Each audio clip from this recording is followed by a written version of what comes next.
Okay, so we are moving now from the Royal Brunei Yacht Club, which was down south, up to the Northern Yacht Club. And to do that, we must transverse and go underneath a second bridge. So this bridge you see behind me is a new bridge that's being built. We're gonna have to go real slow to make sure that we make clearance. We've been told it's probably 22, 23 meters. We have 20 meters on our mast at the very top, so it'll be within maybe a couple meters. I don't know. We'll see. Should be fun to at least get it on video. Hopefully it turns out okay. We'll soon find out. Let's do it. Because of that green thing up there, you see that green thing? You want to favor a little bit more on the port side. Okay? All right. This is tricky. And you'll want to slow down a little bit too, just as we get up there.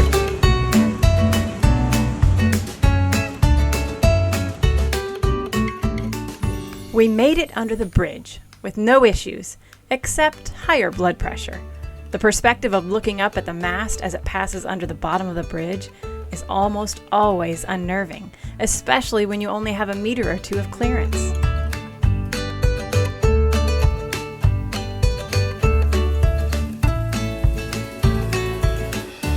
We have a very happy family right now. I just want to point that out.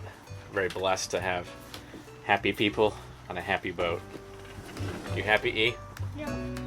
About what? About going to shore. Okay. Sarah, are you happy? That's what I want to know. I'm hot. You're always hot. I'm hot. I know you're hot. We know that. What We about? just had a big conversation about when we go to a mosque. We've been to a mosque in Banda Aceh. We had to wear long skirts and long sleeves and headdress, hijab thing. And it's hot, and I don't want to do it again, but there's a really nice mosque here, and I don't know what the rules are, and it didn't say in the guidebook. So we're having this big discussion because Mark is so happy with his little shorts and t-shirt. He did put pants on, but I don't know. I'm just a little bit grumpy because I don't want to get hot, more hot. Mama Bear's grumpy. Too much stuff. So, but it's just kind of what we do when in Rome. It's what we do. Anyway, we are going to be heading over to downtown Brunei to check out the sites, the mosque, the museums, and that's about it.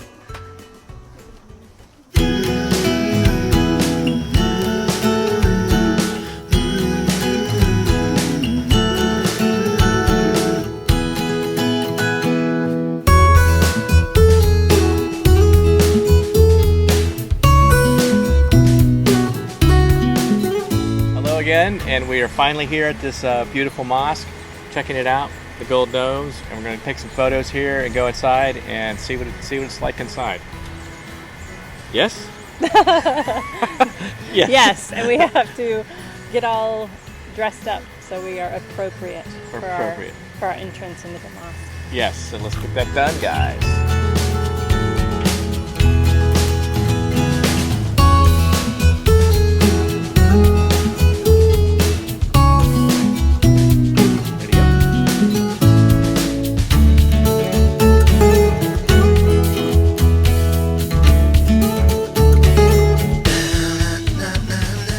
Wow, it matches your eyes. You look like the cover of National Geographic. That one photo with the green eyes. That's exactly who you look like right now. E, you look just like the mom. National Geographic. Yeah.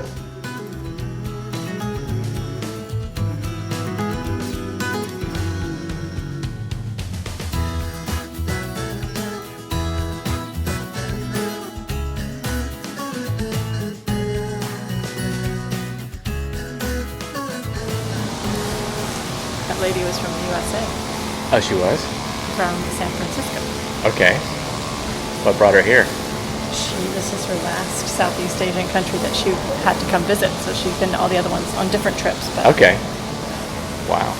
What'd you think, E? How'd you like that? It's cool. Pretty cool? Mm-hmm. What was the coolest part of the inside? The gold parts and the lanterns, Yeah? and the carpet was pretty. It was pretty, wasn't it? A lot of gold. A lot of money. What was your favorite part of the mosque? My favorite part was the Italian marble. It was really pretty.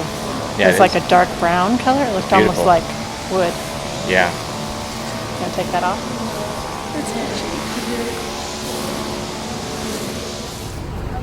After our stop at the mosque, we stumbled across an American establishment, Dairy Queen. We were happy to try a blizzard, but not so happy paying the outrageous price. Rocking and rolling with our Dairy Queen. Pretty expensive, but it's good. Like U.S. prices? But $17 for these two guys and yours, so $17. Not exactly cheap. Okay. But it's worth it. Maybe. It is.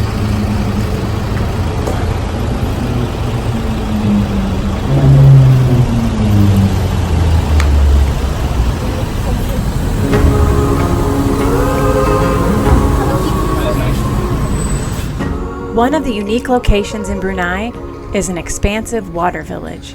It is one of the largest water villages in the world, consisting of schools, fire departments, power generation plants, and apartments, all built on stilts, in the middle of a river that runs by the capital city. You're heading on a river tour, sort of a pseudo river tour.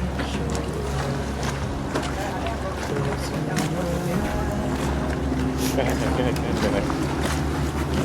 Okay, sit down, please. Come here. How are you? Hello, You from? USA. Yes. And you from? America. America, yes. Yes, okay.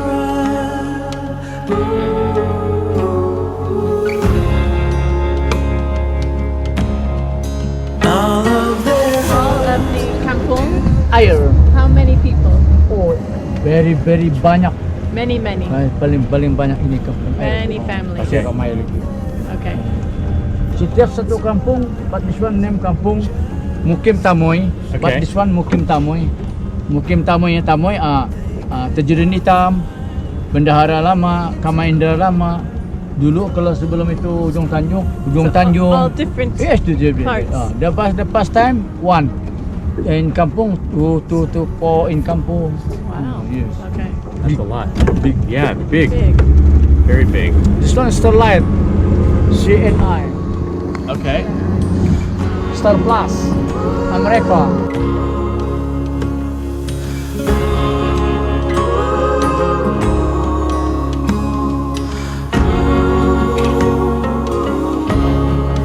We're full of doubt,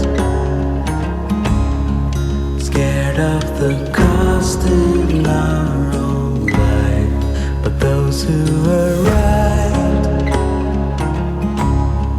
they've already paid the highest price. It's really pretty neat out here. We've got everything from schools on the water. They've got a fire department on the water. They've got a whole prison, police station, and this is a whole, literally built on the water community with different kampungs, different areas. It's pretty fascinating to just check this whole place out and to see the way these people live out here. It's really neat. Everywhere you go, you got to get on a Water taxi. water taxy. What do you think about it, Sarah? What's your take? No, it's really cool. This is the biggest one in the world, and it's very expansive. There's tons of people. 5 or 6 people live in a house, and so it's very, it's amazing. Yeah, it's good. It's all good. Bagus. Cantik, which means Yes. beautiful. That's the fire department right there. Bomba. Yes. Bomba Kampung Ayer. Here's where you would be teaching if you were here. That's right. There's the school right there. Sekolah Rendah Sabah Darat Kluster 2.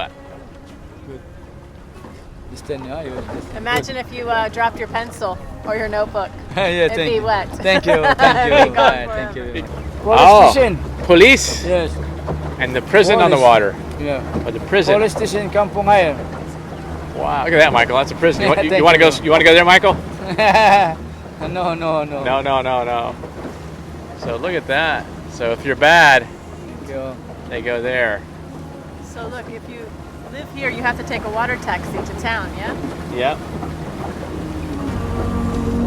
So they're forced to crawl back into Kasi, the dark. thank you.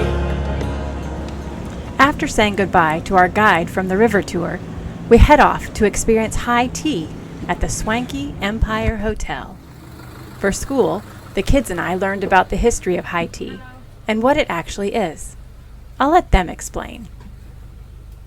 We are in The Empire Hotel. yes, I forgot the name. But All right, Empire Hotel. And where is the Empire Hotel? It's in Brunei. Brunei. Which Okay. is this really teeny thing up on near the top of Borneo, A very teeny what? a country. Okay. so high tea was made, I think, in England, and it was like a mid-meal snack between lunch and dinner because the people would get home from work very early compared to when they eat at 8. So they would have high tea for like a snack for in between. Okay. We don't have high tea in the U.S. because we actually eat dinner earlier than the people in England because they eat dinner at like 8, but us in the U.S., we in the U.S., I know, but we usually have dinner at like 6 to 7. Okay. So we don't have afternoon tea. No, because there's such a short time in between from getting back from work and dinner.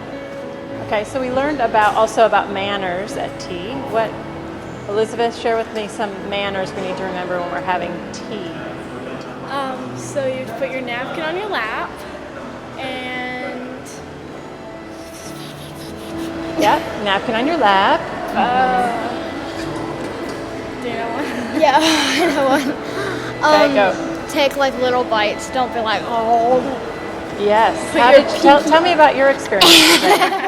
How did that go? I kind of did a big bite. And then what happened? And then a waiter came by and he asked me if I wanted something, and I couldn't talk, and I saw it in my mouth. So I'm like, Okay, yeah. Yeah. So yeah, small bites. And how many things should you take at a time? 3 on your plate. You should have 3 or less than 3, not more. Because Dad loaded up my plate. Dad loaded up, so he was not totally following the etiquette of tea. All right, and what else?